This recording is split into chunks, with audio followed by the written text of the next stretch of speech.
ये विचार हमारे प्लेनेट की बाउंड्रीज से बाहर भी जा सकता है? क्या एक सुपर ऑर्गेनिज्म सिर्फ पर्वतों और समुद्रों को ही नहीं बल्कि बाहर फैले विशाल अंतरिक्ष के बड़े बड़े हिस्सों को भी अपने भीतर समेट सकता है? एक फिजिसिस्ट के मुताबिक ऐसा बिल्कुल मुमकिन है और उनका मानना है कि वो ब्रह्मांड के दिल की धड़कन का पता लगा चुके हैं।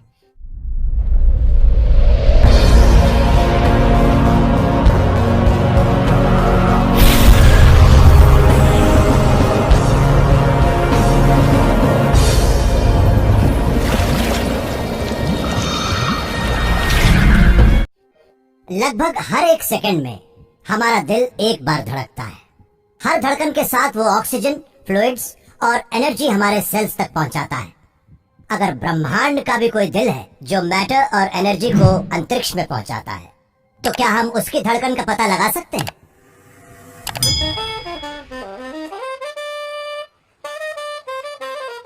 स्टीफन अलेक्जेंडर का जन्म ट्रिनिडाड में हुआ था और वो ब्रॉन्क्स में पले बढ़े। एक सैक्सोफोनिस्ट की हैसियत से उन्होंने उस मेलोडी को ढूंढना सीख लिया जो जैज रेफ्रेन यानी जैज संगीत के मुखड़े के उल्टे पुल्टे नोट्स में छिपी होती है। और स्टीफन का मानना है कि अब वो थियोरेटिकल फिजिक्स के जरिए ब्रह्मांड की बुनियादी बीट को सुनना सीख रहे हैं। ये कमाल की सोच है कि पूरा ब्रह्मांड ही अपने आप में एक जीव हो सकता है। मतलब बायोलॉजी में भी साइंटिस्ट जीवन की परिभाषा तय करने और उसका ओरिजिन जानने में लगे हुए हैं। लेकिन ऐसे कुछ एक्सपेरिमेंट किए जाने चाहिए जिनसे कुछ ऐसे पैटर्न्स पता लगाने की कोशिश की जाए जो किसी जीव के फंक्शंस को दिखाते हैं।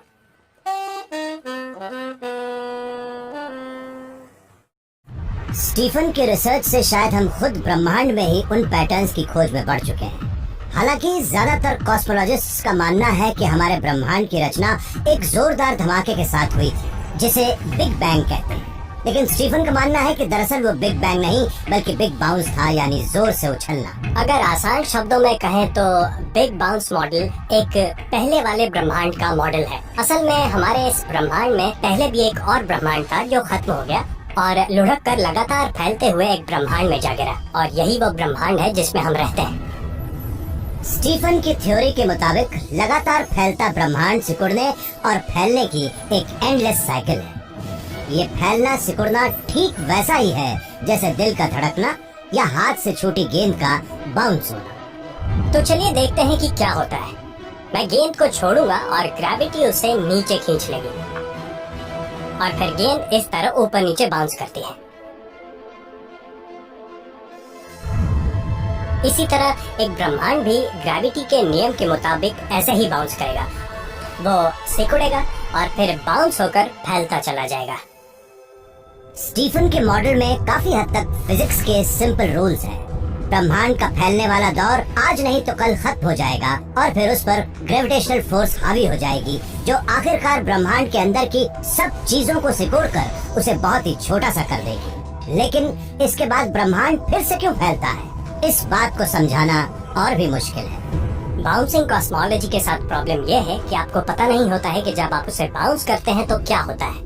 उस वक्त ग्रेविटी बहुत ताकतवर हो जाती है और ग्रेविटेशनल फोर्स इतनी ज्यादा होती है कि वो हमें खींचकर सिंगुलैरिटी में पहुंचा सकती है। सिंगुलैरिटी वो जगह होती है जहां बहुत डेंसिटी होती है। वहां पर ग्रेविटी इतनी ज्यादा ताकतवर हो जाती है कि वो पूरे के पूरे मैटर को कुचलकर उसे सिर्फ एक बिंदु पर केंद्रित कर देती है।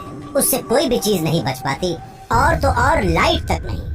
बिग बैंग थ्योरी में यकीन करने वाले वैज्ञानिकों का ख्याल है कि वो वैसा सिंगुलैरिटी की वजह से ही हुआ था और ब्रह्मांड को उससे बाहर निकालकर फिर से फैलने के लिए उन्हें एक नई शक्ति खोजनी पड़ी जिसे नाम दिया गया इन्फ्लेशन। लेकिन दूसरी ओर स्टीफन मानते हैं कि बिग बाउंस ब्रह्मांड सिकुड़कर कभी सिंगुलैरिटी में नहीं बदलता। जब ब्रह्मांड बाउंस पॉइंट के करीब बढ़ने लगता है तो बिग बैंग सिंगुलैरिटी से उसका बचना जरूरी है, इसलिए हमें इस प्रॉब्लम से बचना होगा।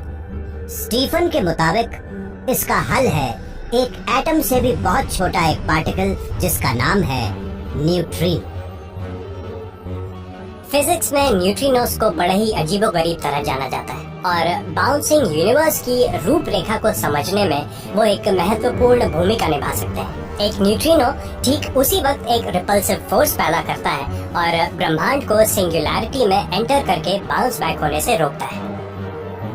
न्यूट्रिनोस का वजन लगभग ना के बराबर होता है और वो साधारण मैटर से अपनी मौजूदगी का एहसास कराए बिना गुजर जाते हैं। ये नॉन विजिबल पार्टिकल्स हर एक सेकंड में 50 करोड़ खरब की संख्या में हम सबके शरीर में से गुजरते हैं और हमें पता तक नहीं चलता। ब्रह्मांड के हर सितारे से लगातार न्यूट्रिनोज की झड़ी छूटती रहती है। बल्कि सच तो ये है कि ब्रह्मांड उनसे ठसाठस भरा है और शायद जिंदा ब्रह्मांड की धड़कन लगातार उन्हीं की वजह से चलती रहती है। स्टीफन ने हिसाब लगाया कि जब किसी तेजी से सिकुड़ते हुए ब्रह्मांड पर जबरदस्त दबाव पड़ता है तो न्यूट्रिनोज का ये कॉस्मिक भंडार इतनी बुरी तरह दब जाता है कि वो सब न्यूट्रिनोज मैटर की एक स्पेशल स्टेट में बदल जाते हैं जिसे सुपर फ्लूइड कहा जाता है। सुपर फ्लूइड स्टेट से हम सब अच्छी तरह परिचित हैं। सुपर फ्लूइड का एक उदाहरण है लिक्विड हीलियम। सुपर फ्लूइड की एक अजीबोगरीब खासियत ये होती है कि आप इसे चाहे जितना भी किसी बर्तन में बंद करने की कोशिश करें, वो बर्तन के किनारों से बाहर निकलकर बह जाएगा। उसे ये पसंद नहीं होता कि कोई उसे कैद करके रखे, और बंद न रह पाने की अपनी आदत की वजह से न्यूट्रिनोस एक तरह का विपरीत दबाव पैदा करते हैं और उसी दबाव की वजह से ब्रह्मांड बाउंस होता है और फैलता है।